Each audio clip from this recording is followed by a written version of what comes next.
चले आज हम नाम भी निकलवाएंगे आप लोगों से लिख के।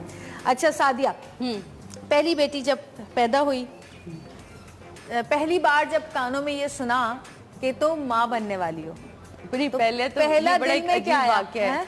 हाँ, क्योंकि मेरी काफ़ी तबीयत ख़राब रह रही थी और हम लोग अजीब अजीब टोटके कर रहे थे। या अदनान कभी हो तो कभी उनसे पूछना कि मुझे लगा था मेरी नाफ ऊपर चढ़ गई है और बाजी से पूछे अब क्या करें, प्यास को नीचे रखो, ऊपर उससे को कमर को दबाए नाव। और मुझे इतना दर्द होता था और मैं कह रही हूँ मेरे नाव का बचपन से प्रॉब्लम होता है। नाव अल्लाह हमने नाव की खातिर पता नहीं पेट का यहाँ मरोड़ वहाँ मरोड़ क्या मेरी एक जेठानी है वहाँ जो होती है, तो उन्होंने कहा सादिया सब कुछ कर लिया ना, अब सब देख लिया, अभी काम करो सिर्फ एक टेस्ट कर लो।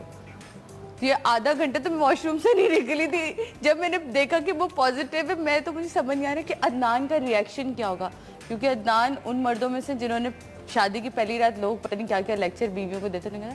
सुनिए आप मेरी माँ बहनों की बातों में आके ये मत शुरू हो जाइएगा कि बच्चा कर लेते फौरन लाइफ को एंजॉय करना।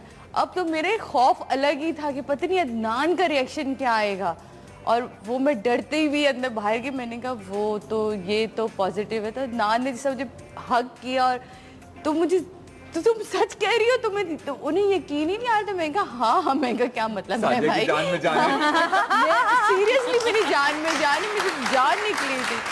फिर हम भागे, फिर उसके बाद थोड़ी देर बाद हमने रियलाइज कि हमने 2 दिन पहले हरकतें क्या की हैं कि पेट को दबा रहे, मैं लेट के अदनान पीछे से पूरी वजह से खड़े मेरे ऊपर नाव बिठाई जा रही है। हम भागे डॉक्टर के पास। ऐसे सिचुएशन में सारी समझदारी साइड रह जाती है। सही कह रही है, मैं हमारे मेरे साथ पढ़े लिखे और जाहिल वाला कोई हिसाब किताब नहीं, तो कुछ भी पता ही नहीं होता, ख्याल ही नहीं हो रहा होता ना कि तो वो फिर हम भागे डॉक्टर के पास, उसने अल्ट्रासाउंड वगैरह किया तो वो, बट अल्लाह का शुक्र वो सारी चीजें क्लियर थी। सादिया सेम मेरे साथ भी यही हुआ, मैं भी नाफ ठीक करवाती रही 4 दिन।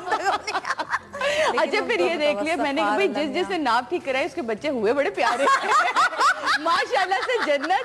और फिर मीरा भी, तो भाई ये नाप का कुछ ताल्लुक है, देख रहे जिन जिन्होंने नाप ठीक करवाई के पीछे नाप का मसला है, तो वो बच्चों ने आपको हसीन बच्चे पैदा माशाल्लाह से। अच्छा जी, आप दुबई से आई हैं जी।